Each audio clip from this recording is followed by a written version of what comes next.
once you know your material, like you don't need to know.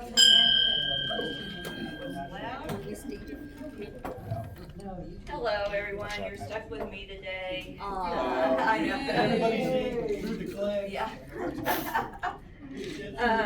Stand up, Susie. I know, right? Evan had a little accident over the weekend with a scooter and had acupuncture treatment today, so he needed to be. What are you trying to tell me? Friendliest club. Come on, don't the friendly. What? Welcome to. Welcome. Oh, I'm not there yet. I'm just telling you why I'm here. But let me welcome you to the Tuesday noon meeting of the Rotary Club of Tulsa Will Rogers, the friendliest club in District 6110. Whatever district it is. We know where we are. Woo! Will you please stand for the Pledge of Allegiance? I Pledge allegiance to the flag of the United States of America and to the republic for which it stands, one nation, indivisible, with liberty and justice for all. Thank you. You may be seated. We have two visitors today. One is a perpetual and one is welcome, Myrna. We're glad you're here. I'm a visitor. Oh, I always forget that. And I'm a Kiwani, I was here yesterday. Look how dedicated I am. You like Baxter's, right? But I like Rotary. But Myrna's a member of the E-Club of Engagement is it out of Sandsburg? Yes. Yeah. And then her guest is Terry Dyer from Sarasota, Florida. So welcome, Terry. Welcome. I didn't bring any hurricanes, don't worry. I told him we could make him a Rotarian up here if he wanted to commute. So. And then we have our speaker who Mark will be introducing a little bit later. Birthdays this month, Stan's was the 3rd, Mark's was yesterday. Happy birthday. Tom Gilbert's is tomorrow, and mine is the end of the month. Wow. So, and I found out today that we do not have anniversaries listed in DACDB. I thought that we did. So does anybody have a wedding anniversary this month? Or does anybody remember that they have a wedding anniversary this month? Okay. So for the moment of inspiration, I did do a little searching in DACDB, and notice that this is something that the Sunrise Club does, is it recognizes your Rotarian birthday. Yes. And so Bob Bryant joined in March of 19, so he's been in 6 years. Jake McClendon joined in March of 18, so that's 7 years for Jake. Mark Youngblood joined in March of 24, but he's got other years. December of 2019. 2019. No, 2018. 2018, so Yeah. you're 7 also. We need to adjust that. Yeah, I know. And then Larry Johnston, this is very inspirational, was, we missed it last month, but February of 95, so 30-year member. So anyway, something Patty, you and Jenny might want to keep doing is recognizing club birthdays. Announcements, I saw Jeannie McDaniel this morning, and she sent greetings and wants to come back. She's got a lot on her plate right now, but hopefully she'll come and visit us. Where'd you see her? Blue Moon. Very nice. So she's doing caregiving for her husband and among other things. Tomorrow is our service and social project. Meet at Metro Warehouse on Harvard and dinner at El Patron. If you remember, I brought show and tell. We're trying to collect, these are so stinking cute. We're doing shoes for orphan souls that Patty and Ginny will be taking to Mapettes. And we'd like to get 29 pair of shoes. So we can do shopping and dinner tomorrow, or if you can't make that, you're welcome to make a donation for us to buy some shoes, not for us. Where's this place out on Harvard? Right south of 51st, where Hobby Lobby used to be. Yeah. Next week, Tom Gilbert is our Rotarian of the Month. We're making that up from February because we didn't meet. And he has someone from the Tulsa Symphony coming, so it should be a really good program. Let's see, we do need someone to do lunch for April 1st, and this is not an April Fool, for Will Rogers High School. So let me or Evan know if you'd be willing to do lunch on that day. And believe it or not, it's almost time for a change of horses. And that date has been set for June the 30th, and it's gonna be at the Centergy Center on Boston. And if you haven't been there, it's a really, really nice location, and they let nonprofits use it at no cost. So that's all the announcements I have. Does anybody else have one? Mark, do you have an announcement? I just got a text message from Phil Keeter. Oh, good. He says he's doing much better, having home health care and physical therapy. He went home about a week or 10 days ago. He says just give him about a month and he'll be back. Oh, good. Great. So am I. Great. Anybody else have any announcements or updates? Peter, Patty's doing okay? She's doing a lot better. She's doing her 5th treatment on Thursday, Okay. but she's more herself now. Oh, good. Yeah, she's getting up and doing stuff around the house. So that's a Great. good sign. She's cooking and cleaning. And Patty, did you have something? Judy and I met with some of the other presidents a few weeks ago. Oh, that's right. And one of the things that they brought up was the idea of a youth exchange that the clubs work together for. And this would be like, they're looking for people who will take the youth into their home for 3 months at a time. They'll be able to have them at, is it Bishop Kelly? At Bishop Kelly. And they just wanna see whether we can find some host families. If any of y'all want to consider that, let us know and we can put you in touch with the people who are organizing that. It's a partial year. International students. Yeah. Yeah, international 3 students. months have an exchange student in your house. Right. And I think we're kind of going together with what Downtown Club and Sunrise Club also. There were a lot of clubs there. Yeah. Oh, good, Yeah. okay. I just wonder if we could just do a month, or, you know, if we could get 12 people to do a month, but that might be It doesn't too work that way. disruptive. That's hard. It doesn't work that way. Yeah, They have no. they have to do a lot of paperwork. Yeah. So, yeah, we did it, when we were in Chickasha. We had a student for 3 months. We had a student for a whole year too, but that wasn't Rotary. But it's very worthwhile, and then you have a place to stay when you want to go visit somewhere. So, good. So you all think about that. Also, Patty and Jenny will be traveling to Fort Smith this week for MAPETS, where they're gonna learn everything they need to know about being a president, but we're afraid to ask. Let's see, anything else? Any other announcements? Can I ask Forgetting for something? Miles? Oh, Do you absolutely. mind? Okay, I'll even give you a happy dollar because Oh. we're taking 5 teachers from North Carolina, they're Montessori trained, to Cuba, Havana. They're gonna use their spring break to train teachers there. So because they're giving up their spring break, I wanna provide their everything, their expenses. Their housing is already covered, their breakfast is covered. Some of their lunches and dinners are covered, but I still need 33,000 American airline miles. 33,000 American airline miles. If you can donate some of those, that would be awesome. We've got 3 teachers covered already, and I'm picking up the transportation costs once they get on the island. So anything that you can give for that would be, it's a worthy cause. And guess what? We're gonna be changing lives. Just think of the preschoolers and their parents are gonna get new perspectives on things. So it's an amazing project. Thank Great. you. Thank you, Myrna. That's exciting.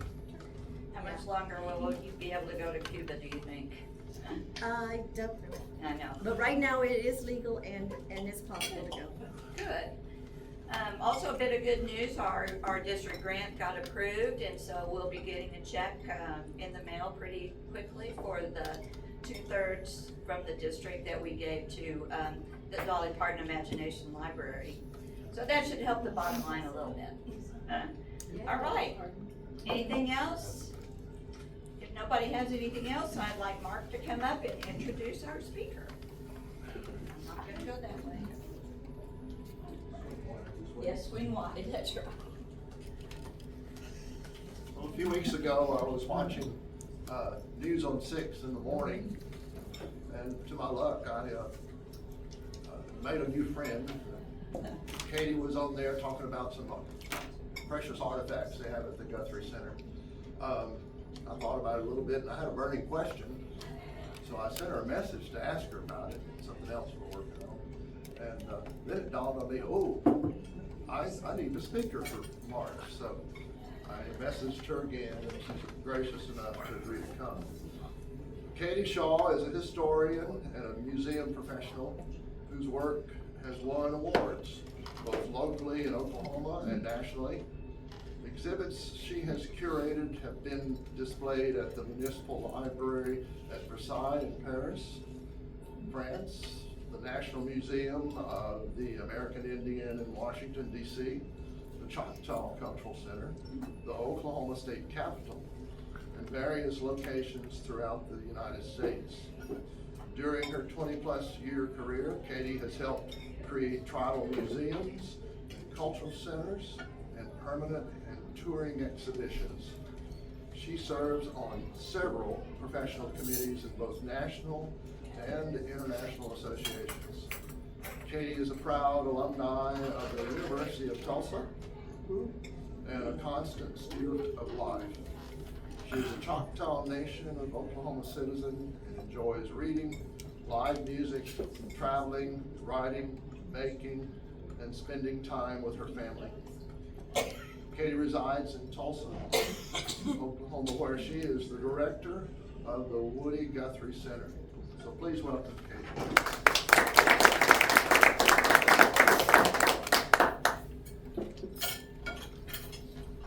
Thank you all so much.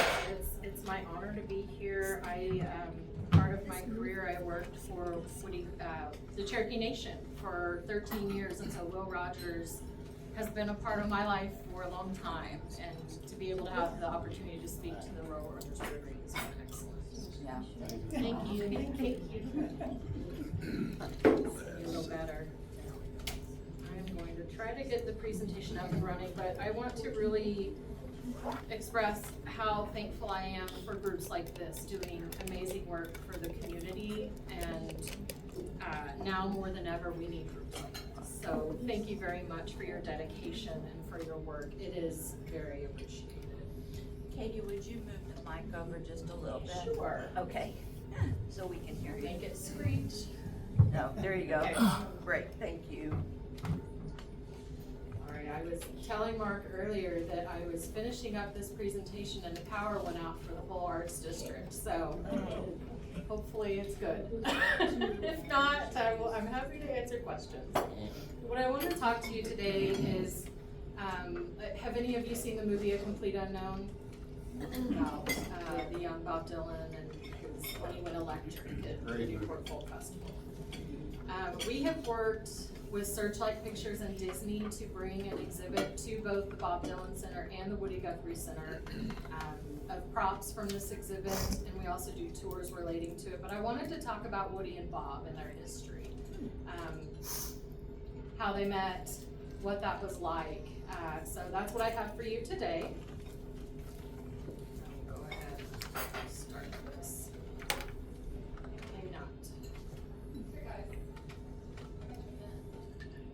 just love technology. Not very much. Makes me crazy. Yeah, it's good.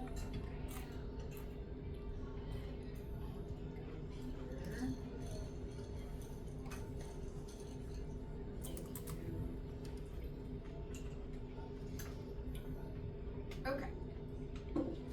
So stepping into the unknown is what we call the exhibit. The movie is called A Complete Unknown, so we played off of that. This is the history history of Bob Dylan and Woody Guthrie. Woodrow Wilson Guthrie was born in 1912 in July in Okemah, Oklahoma, which is about an hour and a half away from here, as the third child in a middle-class family. Growing up there, Woody saw many, many things. Okemah was kind of a hotbed for growing racism and culture clash. And Woody witnessed all of this. He didn't stay long. At 19, he left to move to Pampa, Texas, where he painted advertising signs and did odd jobs. He also experienced the Great Dust Storm during the Dust Bowl, Black Sunday. And that had a big impact on him. And shortly after, he headed to California during the Dust Bowl. The promise of the jobs and, come out and strike it rich. My great-grandmother actually went out there and picked peaches during that time. So I always like to think that maybe she heard a little Woody in the way.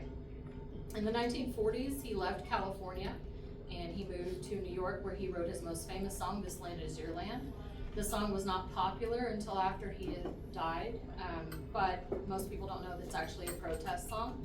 It's questioning, is this land for you and me? Which I think is pretty interesting to be talking about that in the 1940s. In New York, he met other folk singers like Pete Seeger, his personal hero Leadbelly, and many others. He was settled in, performing, he even performed for the Martha Graham Dance Company while the dancers practiced, and that's how he met his wife Marjorie. He was paid by the Bonneville Power Administration to move to the Pacific Northwest for a few months, where he wrote 26 songs in 26 days that are still very influential and talked about today. His goal was to influence people positively about the concept of public power. During World War II, he served as a merchant marine and wrote songs about fascism and anti-Trump, and also anti-Hitler. And then in 1952, he began to show signs of Huntington's disease, which is a terrible neurological disorder that he inherited from his mother, but they didn't know what it was at that time. It really affected Woody. In 1956, he was admitted to Greystone Park Psychiatric Hospital in New Jersey, which he dubbed 4040. And in 1961, a young man named Bob Dylan stopped by the Guthrie residence to meet his hero. After a comedy of delays, which you'll hear more about in a minute, he was eventually given a location and went to visit. He's quoted as saying during his visit that he was like Woody's jukebox, because all Woody wanted to hear was his own songs. He didn't want to hear Bob's songs, he wanted to hear his own songs. So Bob sang Woody's songs to Woody. Despite his failing health, Woody gave Bob a card that read, "I ain't dead yet," which Dylan later recalled as a significant moment. You can see in this picture, Woody is only 50 and he looks 80. Huntington's disease is a truly terrible disease. This is a video that I will play, hopefully. Specific circumstances was one day he was found hitchhiking in New Jersey, and he was picked up for vagrancy by the police and said that he was drunk, and they called the office of the man who was my father's manager at the time, and he said he's not drunk, he's sick, and they took him to Greystone Hospital for observation. And that's how he landed there in the first place, and then ended up spending many, many years there. And I remember reading some of the original transcripts from his admittance, and it's just very typical, like found, incoherent, or possibly this, interviewed, he says this, he says his name is Woody Guthrie and that he's a folk singer, but we don't know whether to believe him because he could be schizophrenic, and just kind of all this like early interview in the entrance place of the hospital. And also, again, a lot of confusion about what he was saying and where to put him, and again, it's a psychiatric hospital, you have to remember this, and so everything that's coming out of his mouth when he says that he's a writer, they're going, yeah. Oh, I think in the entrance papers it says that he has illusions of grandeur, actually, in the papers. So it was kind of messed up. the manager went and cleared things up and said he actually is a writer. And at that point, he wasn't really as well known as a folk singer writer, as well as he had published Bound for Glory, his autobiography, in 1943. He's not a psychiatric patient. He was put into Greystone because there was no place else for him That's to a young go. Arlo Guthrie in the background. He was a voluntary patient, which meant theoretically that he could leave anytime. But he put himself there because he knew that something was wrong and figured that it had to be some kind of psychiatric mental disorder, because it wasn't making rational sense to him what he was feeling. He couldn't relate at the time because the limited knowledge that everybody had, not just him, was that the disease that had taken his mother and her life ended in an insane asylum in Norman, Oklahoma. That disease could not be passed from mother to son, according to what was understood at the time. And so he dismissed that, although he must have somewhere in his gut said, wait a minute, this is familiar. I know what I'm dealing with, it doesn't make any sense, according to science. I'm so sorry that this keeps pausing. This shouldn't be happening to me. So I think he was wanting to find out what it was that was One of wrong the with interesting them. things And if they can do is anything about writing it. changes is Huntington's. People started coming out to our house, a lot of musicians and his friends. They would call it a hootenanny at the time. And they would come out and bring their instruments and play music for him all day with him. In 1961, this kid came to our home in Howard This is Nora's daughter. Beach in Queens, New York, knocked on the door. It was about 3 o'clock in the afternoon. My mom was 11 years old, had just come home from school. An American Bandstand was on. So she runs in the door and she goes right to the TV and she's like learning all the new dance moves. Someone knocks on the door. She runs to the door quickly. Hi, how can I help you? Hey, I heard Woody Guthrie lives here. Yeah, he's not home. Close the door, runs back to the TV. And there's no pausing on TV, right? If you miss it, you miss it. So he runs back to the TV, watching, learning the Watusi, and the kid knocks on the door again. She goes to the door, opens the door. Hi, yeah, no, he's here, but he's not here, and I can't let you in. Sorry, you gotta come back. And close the door, really running back to the TV. This kid is persistent, though. And the third time, the babysitter answers the door. She says, hi, I'm sorry, yes, Mr. Guthrie is actually, he's not home, neither is Mrs. Guthrie. I can't let in strangers, but if you'd like to come back later, Mrs. Guthrie should be home in a few hours. And she closes the door on him. And the kid kind of turns away, really like, I tried, I can't believe I'm being turned away. Arlo's upstairs. He hears kind of the commotion in the doors and everything. He comes down just to check it out. And he looks out the door and he sees this kid with a guitar on his back and he goes, hey man, you play? And the kid turns around and goes, yeah, I play. Arlo goes, come on in.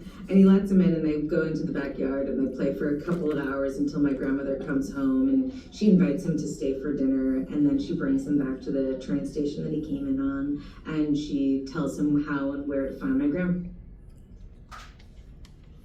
in the hospital, and it was Bob Dylan. And our joke is so funny that, like, you know, if it was up to my mom, history would have been so different. The Watusi was important. But thanks to, you know, Bob's persistence and Arlo being there, Bob had a chance to meet Woody pretty quickly. I wasn't there, but from what I've read and what I've heard from Bob, is this, he said, I was there as a servant. I was there to help him however I could. He was very ill at the time. It was 1961. Woody was in pretty bad shape with Huntington's disease at that point. And Bob said, I just went there to spend time with him. You tramped all the way from Minnesota. Why is that? I wanted to catch a spark. Woody wants to hear something. Woody and Bob and I were at a table to ourselves. Bob brought his guitar and played Woody some songs, some of Dylan's versions of Woody's songs, which was very pleasing to Woody. And Woody had Huntington's and had a lack of control of his physical body. But he still had some control. And at one point, he wanted to play a song. And Bob offered his guitar, and Woody said, I want my guitar. So they called a nurse over who was, monitoring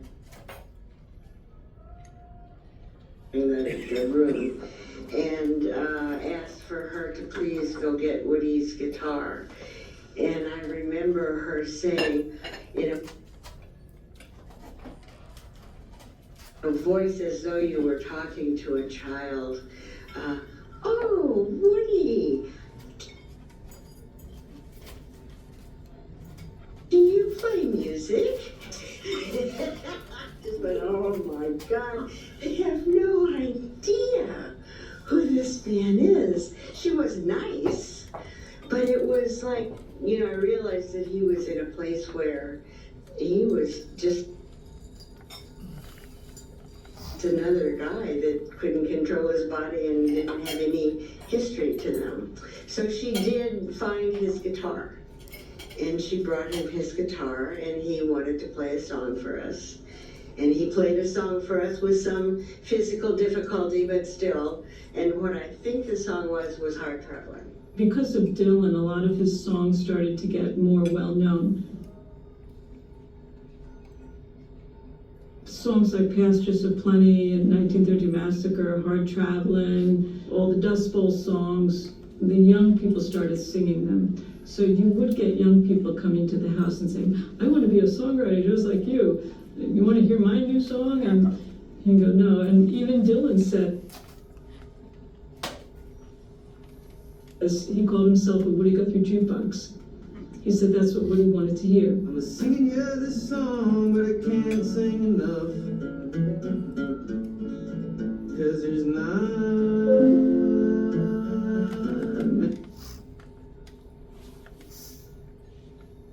many men that done the things that you do. Here's this kid who is trying to help someone who they look up to, and even though that guy's in a rough time of life,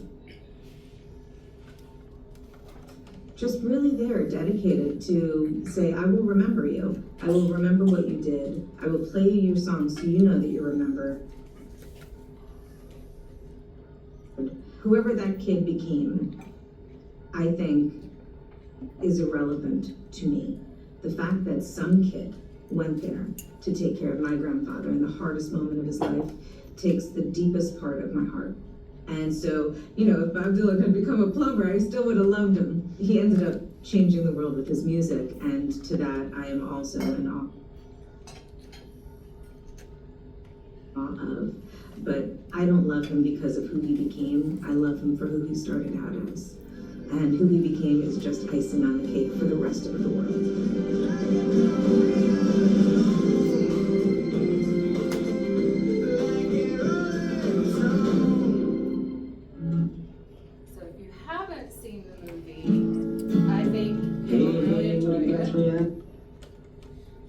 This t-shirt right here is in our collection. This is Woody's hospital t-shirt. Wow. And a few weeks ago, we had Ariane Phillips in town, who was the costume supervisor of the movie. And I had the archives pulled out and show it to her. She said, I had no idea this existed. but we got it right, so I guess her research was pretty good.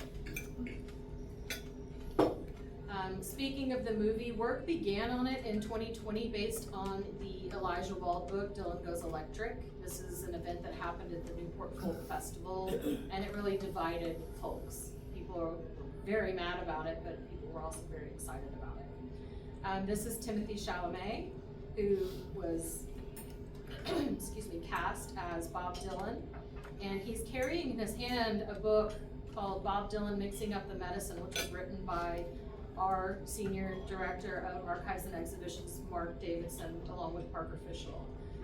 He had that book before we released it to the public, and we saw the paparazzi photo and we're like, how do you get that? Where did that come from? It was very exciting.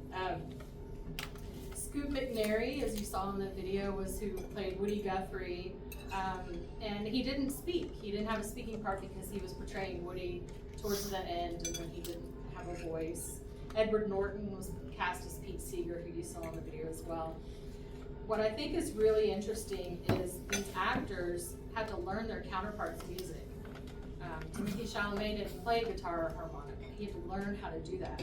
And through 5 years, there was the writer's strike, and then they started working again.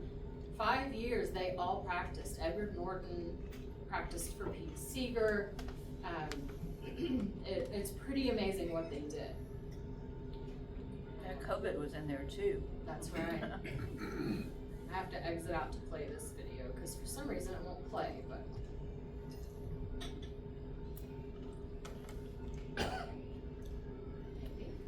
And that's just what they did with people with cerebral palsy, anything. That's right. They all went to the psychiatric hospital because they didn't know what to do with them. They didn't know what to do, right. While I'm trying to get this to play, I can tell you that the reason that we have the Huntington's Disease Society of America is because of Marjorie Guthrie. She, when Woody was sick and after his passing, she wanted to talk to families that were going through the same thing. And so she put an ad in the paper, they all gathered and created the Huntington's Disease Society of America, which the Guthrie family is still involved with today. This video is Steve Gazicki, blanking on the other man's name, but they were the music producer and the music supervisor of the movie talking about the Bob and Woody scenes. If it doesn't play, I'll just tell you that the actors had to learn the instruments. It took them years. They had to learn the diction because Bob has a very specific diction. Seeger does as well. And trying to get, I'm gonna pause it and maybe let it load up a little bit. But trying to get that portrayed on screen, they wanted it authentic and accurate. These actors played live on screen. Usually when they do these music biopics, they're recorded off screen and then they dub it. Which they did for this movie, but the actors all wanted to play live. Johnny Cash, the actor portraying Johnny Cash wanted to play live. Timothy Chalamet wanted to play live. And when you watch the movie, it's pretty incredible that people that didn't know how to play instruments or even really sing did this and sound just like their counterparts.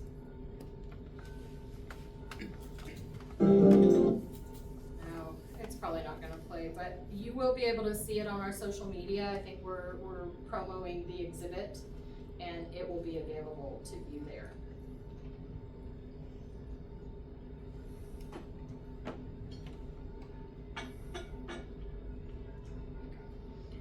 This is the exhibit that I was talking about, Stepping into the Unknown. So in 2025, an exhibit featuring props from James Mangold's biopic, A Complete Unknown, opened at both centers. It is a cross-center exhibit.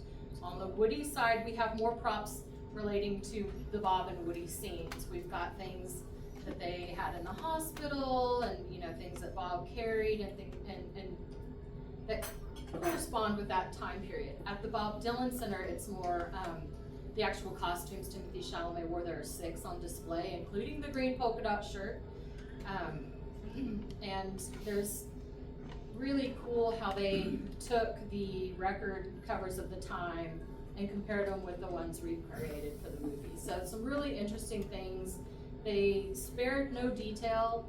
We did have a props master come and research in our archives, so they were, spent some time taking measurements, getting materials, and the items on display are as authentic as they can be. With that, we have all these things. Bringing it all back home, a complete unknown tour.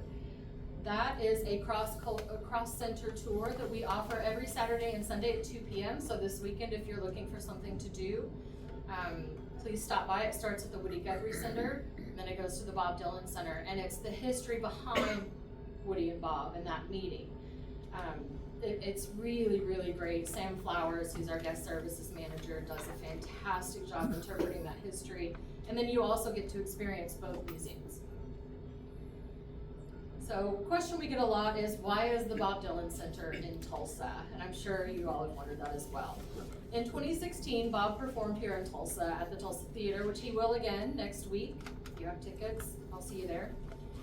But in 2016, when he was performing, he and his manager, Jeff Rosen, came to Tulsa and visited the Woody Guthrie Center. It was closed, open especially for Bob, and everyone had to leave. Only one person was allowed to be there when Bob was there. And he was so impressed with how Woody, his heroes' archives and objects were stored and preserved, that he felt that there was no better place for his stuff than to be right there. So he even autographed our wall. That's what this picture is. We have a wall in the back that we have people sign that of note, and Bob is the only one protected. So the Bob Dylan Center opened in May of 2022, and it's just one door down from the Woody Guthrie Center. So Bob and Woody are technically side by side. And there wouldn't be a Bob Dylan without a Woody Guthrie, and there wouldn't be a Bob Dylan Center without a Woody Guthrie Center. They live on today. Their story lives on. Their legacy lives on every day. We routinely welcome visitors from around the world, and we see hundreds of school children each semester. We had almost 400 school children last semester. With the movie A Complete Unknown, interest in both musicians has tripled. We get a lot of new fans, a lot of teenage girls that like to come in and learn about Bob and Woody. And Timothy And Chalamet. Timothy Chalamet. The costumes are a big hit with this group. But I love that, the engagement of these new fans. I think taking that legacy on is great. And we're honored to be able to offer fans a place to learn about the artistry of each musical genius. So thank you. I would love to see all of you at the center. Both centers. I'm there Monday through Friday, and we are open Wednesday to Sunday.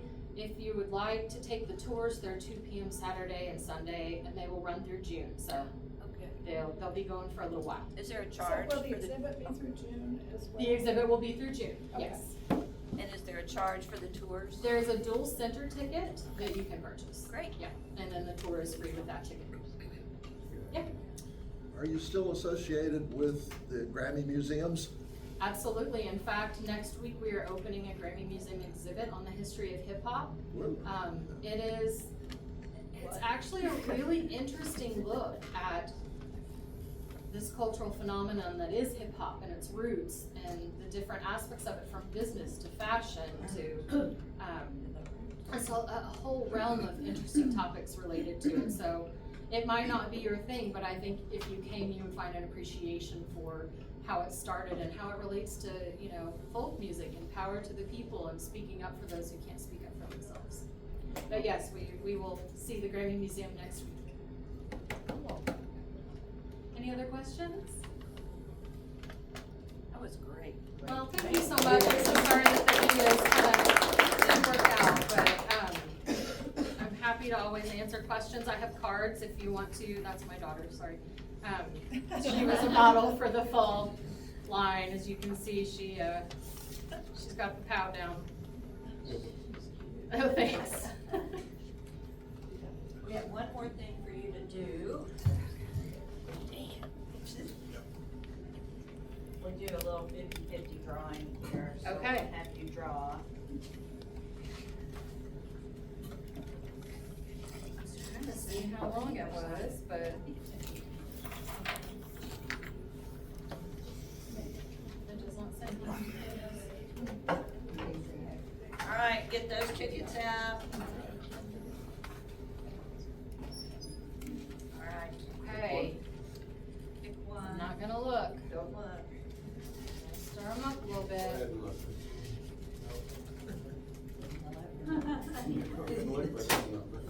Oh, let's see. 360 are the last three numbers. That's not me. Peter, all right. Woo. You know, he and Stan. Lucky, huh? Yeah. Got the lucky touch. Peter, Stan, and Jen are our main winners every year, every week. All right, I'm leaving from here to go to the district Rotary office to stuff bags for Mapettes, so if anybody wants to do that, you are more than welcome. I've never been to the district Rotary office, has anybody? No, I have. Okay, Stan, so it's on, It's kind of like back off of Memorial on 60. 61st of Memorial. yeah, Well, it's- 63rd place. Yeah, 63rd place, kind of back off Memorial. All right, Good luck finding it. yeah, I know. No, that's not that hard to Don't worry. find, really. It really isn't. It's in that All business right. park there. Any more announcements? If not, let's stand and say the four-way test. Is it the truth? Truth. Is it Fair to all concerned. Will it Build build goodwill and better friendships. Will it be beneficial to all concerned? And tomorrow night, will it be fun? Yes, it will. All And will right. anyone find out? Have a great week, everybody. What's going